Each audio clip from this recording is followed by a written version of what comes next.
Welcome back to Rock the World with Kay and Michelle. I'm Kay from Kindly Neurodivergent with Kay. And I'm Michelle from Movement Lesson. And the part of Kay and Michelle. We are here to talk about breathing and function, and rotation. What is rotation? Rotation is functional movement, which we'll get into. But thanks for being here. It is a big topic.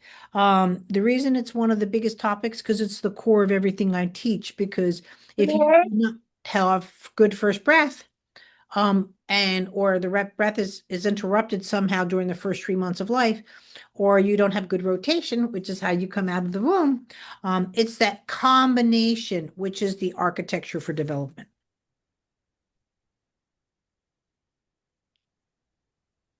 We're so glad you're here today because we're talking about breath and rotation, two things that might seem simple, but are actually the building blocks for so much of how kids move and feel in their bodies. Before we dive in, a quick note. The experiences we discuss on this show are for educational purposes only. Please do not substitute them for professional medical advice, diagnosis, or treatment. And if you notice any pauses during this episode, we ask you to keep listening. Sometimes, someone's processing their thoughts or it's part of the natural flow of conversation. So we're here to talk about breathing and function and what it does to our bodies, other than bringing in air. It gets very overlooked for that reason. Because you assume it's automatic. I do not wake up in the morning wondering if I'm breathing or not. However, if you are sick or you have respiratory issues and so forth, or you are uh, uh, pretty moderate to severe, let's say in needing special help, then respiratory is a big factor in your life, and we see it too even with aging. But we're going to be covering this more so on how breath makes the system works. Because also, if the breath isn't integrated, then the whole system has to work harder, especially in babies, meaning like the breath swallow ratio. If even you and I, if we're worried about breathing or swallowing, breathing takes precedence, right? And so this is where our kiddos could have eating disorders, and I'll say it's breathing, and people go, but my child's breathing. I get that they're breathing, but it's that breath swallow ratio that's not regulated and will cause big complications in speech and feeding and so forth. And then people think breathing then is kind of breathing, and that's not really what it's at. So we'll go into that. Yeah. Exactly. Breath is automatic, sure, but when it's not working well, it can really affect everything else, like how a child manages stress, moves their body, or even sleeps. Right. And again, we're talking about children here, but a lot of these factors will go in to affect for you. And matter of fact, in doing this, we think we should have a separate podcast on a more going into the adults. But that I cannot stress enough. And this is something I practice at Movement Lesson and all over YouTube and so forth. If a baby does not have a good first breath, I can guarantee you that they will need some kind of intervention within their vertical milestones. Why? Because that first breath, it's not just about oxygen intake, it's about opposing gravity. We deal with gravity from the moment we're born to the day we die. And gravity in breath should be an automatic, it's a vacuum response, an automatic response. So I'm talking here and my breathing is being regulated, but I'm not talking and thinking about how many breaths I have, right? But what people don't realize is that organization of opposing gravity is in our breath. So when we don't have a good respiratory response during birth or the neonatal period, that early few months, if you can't oppose gravity in breath, you're not opposing gravity in walking. And that's what it means. And it's that key within the milestones, excuse me. And again, where You might say that they're tense or they're rapid or they're noisy or they're breathing. That's another thing I tell anybody. I shouldn't hear you breathing. If you're calling me up going, "Ah, Michelle, I need to make an appointment." If you're breathy, I know you're in a lot of pain because your breath is taking dominance. The snores and things like that, but especially in children, you should not hear breath. And that is a problem because then again, it's just a big red flag for me. It's something that needs to be worked on first before any other form of treatment. I wasn't breathing when I was born. No, and you have complications with vertical milestones. You know what I mean? But again, it's that simple little equation that anybody should have known, oh, Kay's going to need help. We need to work on her breathing functions within her rib cage, within her sternum. Her back needs to breathe. All of that. That could have been pushed off too because you were in the NICU too long. You didn't get the tummy time because they don't put you in tummy time in the NICU. Those kind of things that are cause those complications. But a lot of people are going to just say you can't walk, let's say, and I don't mean to be disrespectful because you have cerebral palsy. I would honestly say you can't do those things because you didn't have a good your good first breath. That's where I would have worked on first.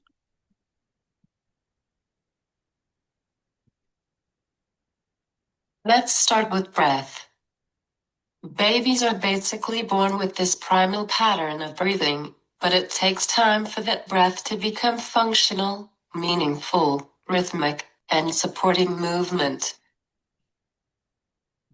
Right. Breathing is a gravitational reflex. It's your first big response to gravity. It's and that regulates it. That's what it's there for. It's not just to fill the lungs, but also your skeletal cells. Right? This is what gives its body its first vestibular system. When I'm shifting my weight, I'm not moving a muscle and bringing my shoulder over. That might be, let's say, cerebral palsy. Uh, right? Because what you don't want your system to have a muscular skeletal system. You need a skeletal system. So, sort of like an ice cube, if I do like this, it's sort of like I have two ice cubes in a glass of water, right? My body should shift within its horizon. It does that because there's air in my bones, right? And so this is what happens during the birthing process. So if it doesn't have that, almost like if you're pushing down a sponge and waiting for that to come out, that's what breathing should be. It's that functional breath is the first language to the nervous system. So before a baby can roll and sit and so forth, they need to regulate all these micro adjustments through the ribs and diaphragms so they know to understand gravity and safety. So that's your again your first vestibular system. Now we can say again, and I don't mean to pick on you, so it's not about that, but you have an impaired vestibular system, right? Because of this, again, this combination, which goes back way more into breathing than anything to do than the effects of cerebral palsy. I'm not saying you don't have one or the other, but also too, that's why I think the horses have helped you so much because the horses allow you to feel skeletal buoyancy, right? And that's one of the glories that you get from that as a therapeutic process for you as well as fun. Mhm.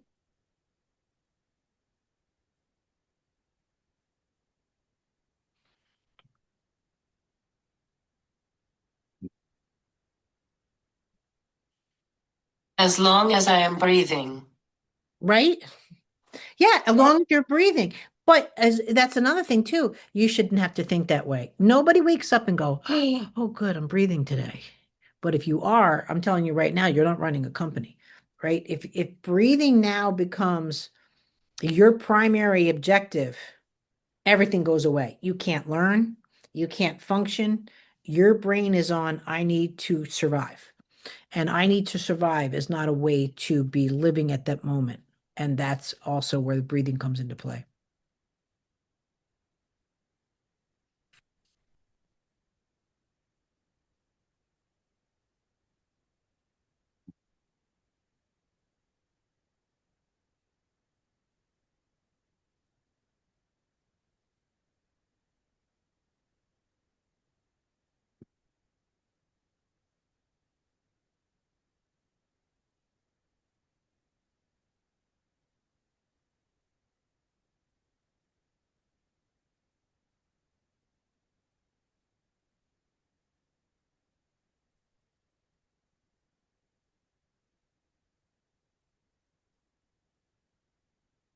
I truly hope that I get my horse show recorded for us.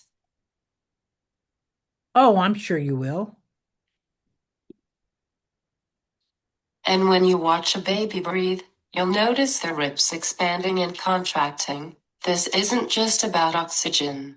It's about movement. The diaphragm and rib cage move like a dance, creating rhythm and preparing the body to move in other ways. Right. It's their core movements, and their core movements, your core movements are only as good as your breath. Because another big thing that you're seeing the rib expanding, but that's why the first milestone, tummy time, is so important because the spine is actually learning how to breathe. Right. And like if I asked even a grown adult to right now say, take a deep breath, they'll think of it here. They don't think here. They don't move it. We really have a very limited association with breath. And again, I don't mean hold your breath and engage your abs. I'm talking about fluid rotational movements through the rib cage. Without that, posture becomes compensatory instead of a responsive one. Like I said, are we shifting or even having a scoliosis because I'm overcompensating because of lack of breath?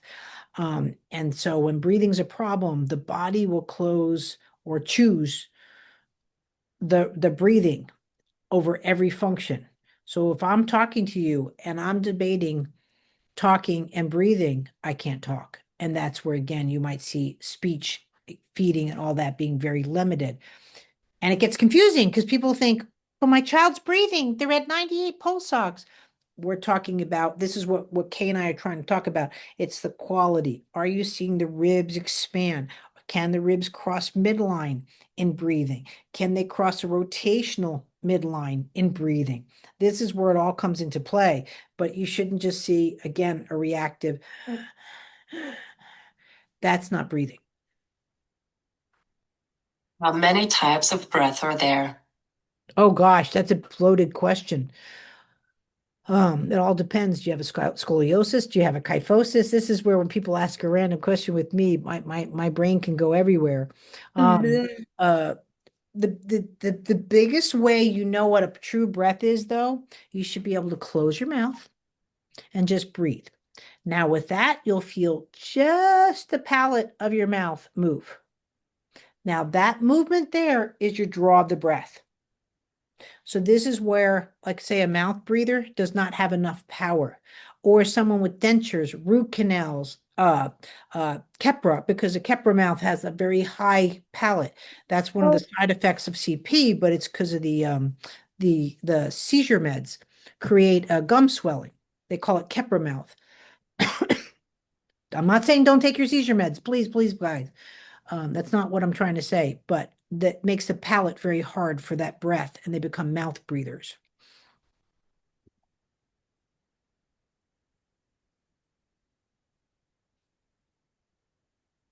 I was on Kepra. Yes, most people that's their first one. Side effect though is the thickening of the gums. Like if I open my mouth, you don't see my gums inside my teeth. With kids that been or have been on Keppra or are, the gum starts to swell. And so the palate almost looks like an omega, a Greek omega. It goes like that because of the thickening. The teeth don't erupt. They look like little jellyfish. That again is one of the side effects. Again, I'm not trying to say get off of Keppra. I'm trying to say that seizures aren't good. Please don't have seizures, but we're talking about breath. And so you will see most of the kiddos like that have an open mouth. Another reason that they can be open mouth breathing too is they've had intubation at breath. Again, complicated first breath. They've been intubated. And what happens is they have to yank the head back and put it in. And they get like what's called an ethmoid jam. And so you'll see munchkins that have been intubated for a long time, they kind of have a little birdie mouth. They and because that's from the tubing. And so that needs to be, again, parents and professionals don't catch that they need facial movement therapy to get that back. The Tegaderm, the tapes, and the cannulation, again, are all respiratory complications or can be. And if breath is shallow or irregular, kids might hold tension in their neck or shoulders, or avoid certain positions like tummy time because it feels uncomfortable. Yeah, and again, this is where we've talked about in a lot of our podcasts. If a baby is more intelligent than adults. If a baby finds something is difficult or it hurts them, they won't do it. And this is where a lot of times you get, oh, my baby hates tummy time. What? A baby is a 1 month old. They don't hate anything. What they're telling you is they can't breathe in that position or they can't swallow and breathe in that position. So they will get out of it or avoid it because they're intelligent. No baby's going to say, Mom, I know I can't breathe, but let's go on my tummy. And that's what you have to look for. Or, Mom, I have reflux, but let's go on my tummy. They if it's uncomfortable for them, they'll let you know and they'll do something about it. But again, you being, let's say, in the NICU, they're not putting you on your tummy in the NICU because Mhm. they don't want respiratory distress. Let's pivot to rotation now. Okay. It's one of those movements that's easy to skip or miss because it's subtle but so important. Yeah, rotation is it happens right at birth through the vaginal delivery, a full-term birth. But again, people have had C-sections. Not to say C-sections are bad. You're meant to survive the mother and the baby or to be safe. But if they're grabbing you out by the arm, you know what I mean? Like you're not getting that rotation. Rotation is the ability. So breath with rotation sets up your midlines, right? That's how it all starts to set up. And so these are all the key components that you need for development. And so again, when they're missing that, you'll see that too with babies starting to get, let's say, a flat head because they don't have the rotation and the breathing is becoming now more dominant in the chest. And they can't roll over. They can't that they're missing those things and it's not setting up their functions in gravity. So you have respiratory not setting up the functions in gravity, and now you have rotation not setting up the functions in gravity. And now you're starting to see that combination, you're now looking at moderate to severe special needs just off that combination. Mathematically, it's just that's where it's going to go if it's not changed. Whoa. Right? Right, like when babies roll over for the first time. That's a rotational movement. Correct. Not this. A child's whole movement pattern can get stuck or asymmetrical. Right. And it shouldn't be that. So when we compensate, the rotation is limited. When we compensate, the breathing is limited, right? We have to compensate. Oh, I wish I could go to the gym, but I'm not breathing well. Again, you could have the flu, it might be temporary. Your body will stop doing things because of breath. And so again, that's why you often see arching, head tilts, even toe walking later on. They'll find a way to move, but it's not in a functional way. Function has to have rotation. Why? Because I need that movement to function. So eating is rotating.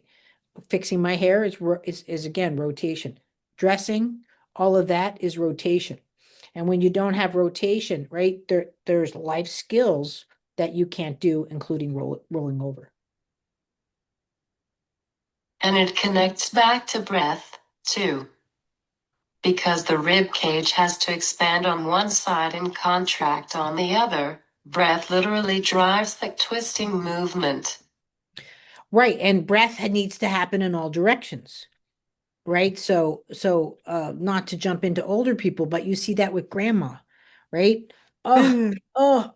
I have to get up. If they're making noises to get up or sitting down, right? You can see where the breathing is actually more dominant. And people look at it like, oh, if they just had more, if they were stronger, oh, if they were just more, it's not about strength. I don't have to be strong to breathe, right? But being able to move in all directions is really important because if the body doesn't have that, it can delay every future milestone. It's a big combination there. And again, it's that rotation then sets up where the midline is. Most people think of the sternum, But again, I'm here. I should be able to breathe through my shoulder. I should be able to breathe through my back, right? And a lot of people don't, especially too, like people that are supported in their wheelchairs, or they have the cases there, or TheraSuits and so forth. We're not meant to force our breathing. I don't sit there like that. And that's where you see again where you have the speech issues because they're trying to force through their larynx instead of getting that la la la, those easy movements. Again for breath, but it shows up in other things. I'm sure a family told you that after focusing on breath and rotation exercises, their toddler started reaching for toys more confidently and seemed less fussy overall. Oh, absolutely. In so many ways. But yeah, there's actually a very old video of me and I was working vision with Diane, and she noticed it, especially in vision. If I touch the diaphragm or organize the diaphragm, that's when a child's eyes can suddenly converge and look up. So again, if you have visual convergence when your eyes work together, then you have fine motor skills and you have all of this. But a lot of people aren't saying, oh, you don't have convergence because you don't have breathing. But again, if you look at respiratory distress and in kiddos that are chronic, we have all these issues, but they might be working on catch the ball, catch the ball, catch the ball. And that's what people don't realize, that all of a sudden the diaphragm's there. Oh, I can breathe. Oh, I can reach out and catch the ball. And so, yeah, I've had that, and when they do it for the first time, just like the parents, the kids are sort of like, what did I just do? And that's pretty cool. But most of all, my more obvious one, I should say, is the Great Santino. Now, he's got a lot of videos on my site and so forth, but he had a trach, he has arthrogryposis and PMG, pyromicrogyria, and wasn't supposed to talk, has folds on his speech area, extra folds. And he came to me on with a trach, very hypotonic. He has no muscles in his arms, very little in his legs. That's part of his condition. And and I was like, oh, I need to get him to breathe better. And the mom's like, well, you can't do that. And I'm like, yeah, I can. Like, I can help you breathe. Breathing's a movement because it's out there on the internet. You cannot help respiratory other than medication, which I don't know why No. they say that. And then, and so that night though, he didn't, because when you're in the trach, you're on the monitors, and he didn't destat. And so she slept and she woke up and she's like, what happened to my. And then she went running in because she just thought something happened to him because his machines weren't going off. And yeah, he was breathing better, but he got off of his vent and stuff. So that was pretty cool.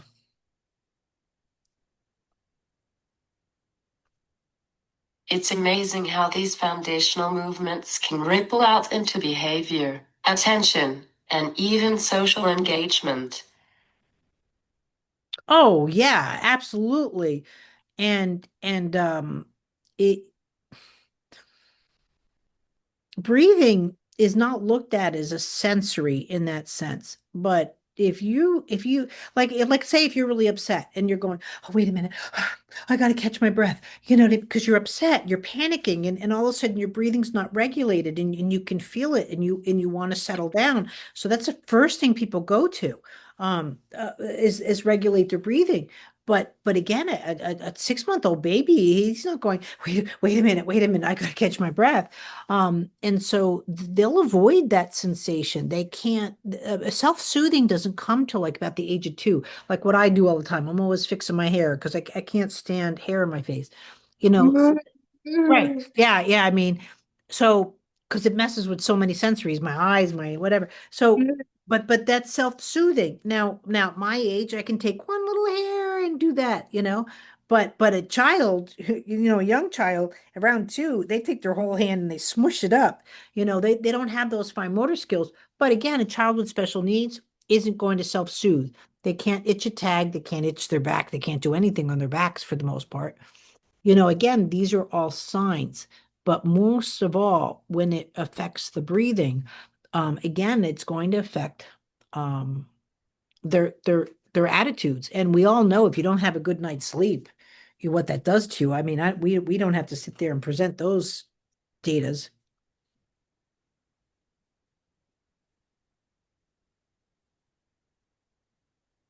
If my hair was down, I would be eating it. Yeah, right. It is what it is. A lot of children can't see, so since they can't move, I literally have kids like this, and then they're like this, and then parents are like, "I'm worried that they're gonna have scoliosis." I'm like, "Haircut?" Like it's just so. Mm. Sometimes it's not that obvious, but sometimes it is. But most of all, what we're here with this podcast, and this is where you can get your wins, guys. Learn how this affects your child. I hope that what we say brings out the, oh, that's what my child's doing. Oh, this is why they can't do this or why they can do that. Make them more successful, give them their environment. If a child can breathe better, you will start to see more smoother transitions, more vocalizations, more plays, eating, and so forth. I don't know about you, but if I was back here and trying to swallow, and people go, well, if I asked everybody to do this right now at a 33-degree angle, eat your dinner like this tonight, most of you could say, I can't do it. No. Right, you can't. But guess what? Every baby's in a bouncer getting fed or a car seat or a stroller in that position. You know what I mean? And then you're wondering why they choke and gag or they have constipation issues and so forth. You want to respect their breathing conditions. You want to respect their swallow conditions. And sometimes it's just a small adjustments for the big wins. Mm. So, what are some red flags that might signal trouble with breath or rotation? First of all, the biggest and most obvious, if you have to regulate your breath before you do a function, you're in trouble. That's at any age. So if I go to talk, right, and I have to force my air out or something to that effect, then I have to stop what I'm doing to speak, right? If I go to do this and I'm doing that, especially when you're seeing big red flag, if you're seeing where I have to keep my throat open. A lot of people assume that cerebral palsy is a back arching, but lots of times this is a condition called laryngomalacia, where the valve is either overgrown, it could be scarred from intubation, it could be all that. And so, especially in sleeping, if you're seeing your baby sleep like this, because what happens when you're in a swimming pool and someone jumps on you or you think you're drowning? You will open, this is just a nervous system response. I will open this up. So a lot of people saying, oh, they just got CP and they try and like put them in the car seat and adjust. No, no, guys, they're saying I can't breathe. They're saying this is the best I can do for breath swallow. And again, the noise. By the way, guys, any concerns, especially for that kind of head tilt, if you have to call 911 or you're going in for an ER admit to say, hey, this isn't right. My baby's sleeping like this. My child's like this. You need help. This is beyond a podcast. You need to work on that. And by the way, too, breathing is a big deal for me. I have a free course on how to help your child breathe. I have a free course on how to help you breathe. It will always be free. If you want to work with your child on breathing, especially if any of the things we've talked about didn't come up, please just go do the free course. It's not a sales. This is a I'm here to help you, and we have that.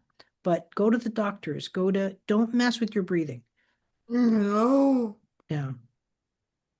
Yes, and sometimes these get misinterpreted as sensory issues or just a child being difficult, when really it's a functional movement difference. Again, a baby can't say, "Mom, I'm just trying to save my life right now." And again, it, they're waiting for a doctor might be waiting for, well, their oxygen's around 96. I'd like it to be about 98, but we'll see. No, because you're not home with oxygen monitorings. You're not home with oxygen. Oxygen if it affects the brain's development. You don't want oxygen deprivation if you're not getting the answers you need, especially when you're talking about breathing. The specialist is a pulmonologist. A pediatrician might be amazing, but if you're going into respiratory distress, either due to positioning as well as to what your lungs are doing, lung functions, please work with a specialist. And especially too, you might think it's not so bad. It's not so bad. Yeah, until they get sick. And now you're going to see respiratory distress. I've spent many days in the hospital due to, I mean, my son has had chronic respiratory for up until about he was 15. And so it's serious. Let's get practical. What can parents and caregivers do right now? Okay, again, I can't stress enough. Notice your home, notice your environment. Sometimes too, we didn't get into it. It could be allergies. I mean, if you have a wonderful pet, but you have a brand new baby, are they allergic to the cat? I mean, I hate to say it, as simple as that. Please keep that in mind. But again, go to a doctor first to make sure. I'm not saying to strip the house down. Second of all, um, I can't stress enough. I have a free breathing course at Movement Lesson Academy. It'll always be free. It's there for you. I have a lot of free courses there on flathead, torticollis, anything to do with the beginning babies.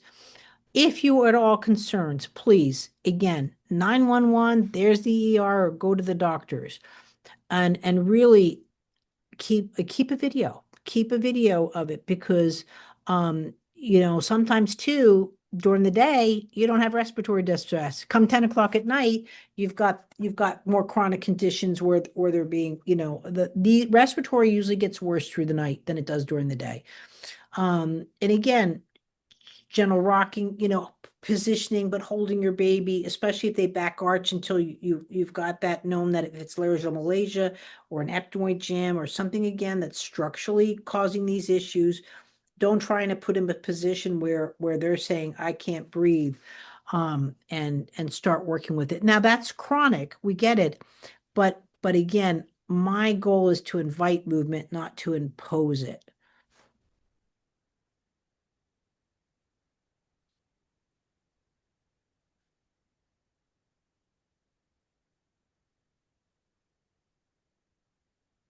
Why does it get worse at night? Um, It gets worse at night, first of all, because you're lying down. Second of all, this is where a lot of people misunderstand respiratory therapies. There's therapies that blowing into a bag or holding your breath, those kind of things. I get it. I can hold my breath, let's say, and count to four. If I go swimming, I can hold my breath and go under the water. But when you go to sleep at night, whatever is your natural way of breathing, that's what's going to come out, because you're not awake. In the middle of the night, your body's not going, okay, Michelle, a couple of more deep breaths. I'm more aware of what's going on with my body because I'm awake, but when I'm asleep, it goes into a much more shallower representation. And this is where, there's always a risk, let's say, of SIDS. This is why we don't sleep babies on their tummies, because when we're sleeping, we get more non-responsive, and breath is one of the biggest things to show. People don't have sleep apnea during the day, they have it at night. um but almost most sicknesses, because you're not clearing, swallowing as well, do show much harder at nighttime than they do during the day. One is to gently place your hands on a child's ribs and sway side to side with deep breaths. It's soothing and helps them feel their own movement. Yeah, I mean, it's a great way to just, it's when you're working too with your child, it's just like dancing, you know what I mean? It's a very bonding thing. It's a very loving thing. But at the same time too, you know what I mean? When breathing gets complicated, people are running, but every child has a timeline, but you want to engage the breath rotation earlier, it's better. It's not about fixing your child, it's about giving their systems just a better map of how to function. But if they don't know how to breathe well, again, they're not going to say, "Oh, I really need to roll over, but if I roll over, I can't breathe too well." And that's why the milestones can get impaired.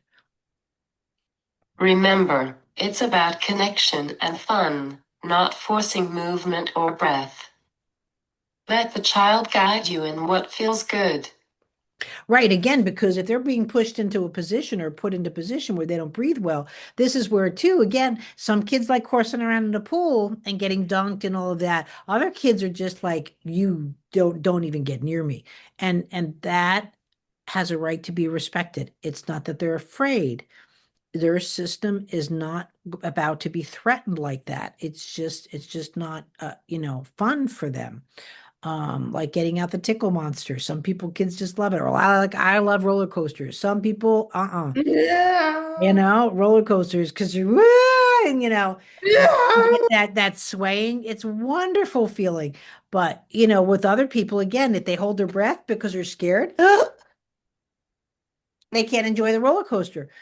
So again, if you really start to look at it, most scenarios, breathing is and that's why too, getting back to what Kay said earlier, it becomes a sensory issue because breathing really regulates a lot of your senses. If I'm holding my breath here, I can't look up, I can't hear you well, those kind of things that come into play. It's really a big sense. And all our senses are two. When we have two lungs, we have two eyes, we have two nose. So it comes into those kind of avenues of regulation in your vestibular system, and breathing should be fun. And if breathing's fun, then your milestones are fun. So it goes hand in hand with there. But you're not alone. We're here about to do it, and we're giving you the information you need. You're not alone. To wrap up, breath and rotation are foundational movements that affect everything, from regulation to exploration. Supporting these early gives children a strong base to thrive. That's key. What Kay said just there. It gives a strong base to thrive. We don't wake up in the mornings, none of us, worrying about if we have balance, breath, or heart functions. Anybody who does, right, goes on to those rotational complications, the vestibular complications, and that's what's going to be there.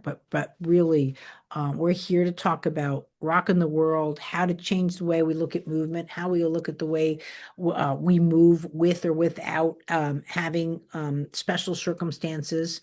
And join us on Facebook. Join. I'm on Movement Lesson. Just Google Movement Lesson. I'm all over. I'm about to go to Italy. I'm all over, and then the Czech Republic. Kate Yeah. Kay does these amazing podcasts, not just with me. There's a lot of very fortunate people that work with her. And if you want to get your voice out there, contact Kay. And really, yep, it's really important because she's about neurodivergence and all of that, and just allowing people be who they're at, but education, legal, and all that, genetics, and she's covering it all, and I'm a part of it. So I thank her for that. And we will see you at the next podcast. Next time, we'll dive into why rotational milestones often get skipped and what that means for development. Cool. Also, talk about tools like the infant motion sensor for early detection. That's great. Those are my areas. That's what I believe in. If you don't have rotation, you don't have milestones. And can't wait to see you. Thanks so much. And we'll see you later. Thanks so much for listening. Share this episode if it resonated, and we'll see you next time on Rock the World with Kay and Michelle.